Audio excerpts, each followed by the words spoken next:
जो कई दिन तक एक ही मैटर पर बहस कर देते हैं। उससे क्या होता है कि जो एक्चुअल में जिस मुकदमे की कार्रवाई होनी चाहिए, जो एक आम आदमी है जो सफर कर रहा होता है, उसकी कार्रवाई नहीं हो पाती है। देखिए, सीजेआई के मुख से कहते हैं ना, वहां उस बेंच से अगर कुछ चीज निकलती है तो बात बहुत दूर तक जाती है। तो रात को 2 बजे अदालत लगी और लोग बड़े हैरान हुए कि रात को 2 बजे अदालत लगी। सीजेआई सूर्यकांत ने कहा है कि अगर जरूरत पड़ी तो हम न्याय देने के लिए आधी रात को भी बैठ सकते हैं।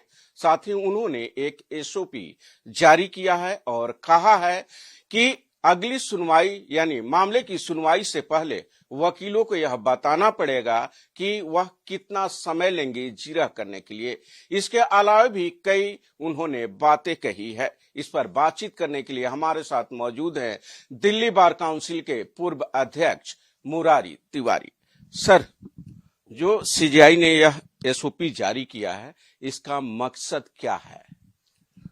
इसका मकसद बहुत साफ है कि जो पेंडेंसी है हमारे देश में, कोर्टों में जो जितने मुकदमे पेंडिंग हैं, प्रैक्टिकली होता क्या है कि कुछ एक पर्टिकुलर लॉयर हैं जो एक ही मैटर में एक एक दिन, दो दो दिन, तीन तीन दिन बहस कर देते हैं।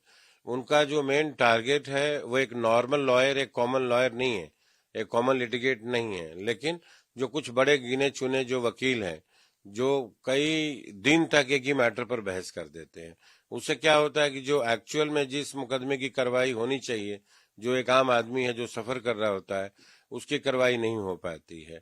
तो मैं तो कहूंगा कि बहुत ही ये बढ़िया कदम है एंड आई वेलकम इट। और हम सारे वकील के करीब करीब मेजोरिटी समुदाय बार काउंसिल की तरफ से, और मैं तो महसूस करता हूं कि हर एक कॉमन मैन, हर एक कॉमन लॉयर इस मूव को बहुत स्वागत करता है। सीजेआई ने यह भी कहा है कि अगर जरूरत पड़ी तो हम न्याय देने के लिए आधी रात को भी बैठ सकते हैं। दूसरी बार उन्होंने यह बातें कही है। तो चूंकि जो एक जनता या एक आम आदमी के मन में जो एक विचार होता है कि अदालत जो है शाम को बंद हो जाती है, अब हमें न्याय नहीं मिलेगा, तो यह जो संदेश है, इसको आप किस रूप में देखते हैं? देखिए, सीजेआई के मुख से कहते हैं ना, वहां उस बेंच से अगर कुछ चीज निकलती है तो बात बहुत दूर तक जाती है। अदरवाइज आपको बता दूं कि कोर्ट हमेशा 24 घंटा, हम लोग मान के चलते हैं कि कोई इमरजेंसी होगी तो खुलेगी। अभी आपने बहुत हाईलाइट हुआ था, एक ईडी का मैटर था, आपने देखा था कि रात को 2 बजे एक सेशन जज ने रात को डिफेंस काउंसिल और प्रोसिक्यूटर दोनों को बुलाया, क्योंकि ईडी ने रिक्वेस्ट किया कि उनकी रिमांड का पीरियड जो 24 घंटे में जिसको मुलजिम को पेश करना होता है वो खत्म हो रहा था। तो रात को 2 बजे अदालत लगी और लोग बड़े हैरान हुए कि रात को 2 बजे अदालत लगी। तो कोर्ट हमेशा अवेलेबल रहती है, आप रिक्वेस्ट करने वाले के ऊपर है, और अर्जेंसी होती है उस हिसाब से रात को भी कोर्ट खुला करती है। पहले भी कई मौकों पर खुली हैं।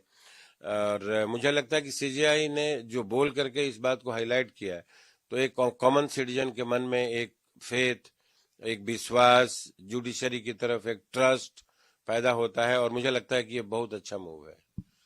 तो इनके मुताबिक यह बहुत अच्छा कदम है और साथ ही इन्होंने एसओपी की भी तारीफ की है और कहा है कि वकीलों को भी इसका समर्थन करना चाहिए। भारत एक्सप्रेस के लिए कैमरा पर्सन हुकुम सिंह के साथ गोपाल कृष्ण।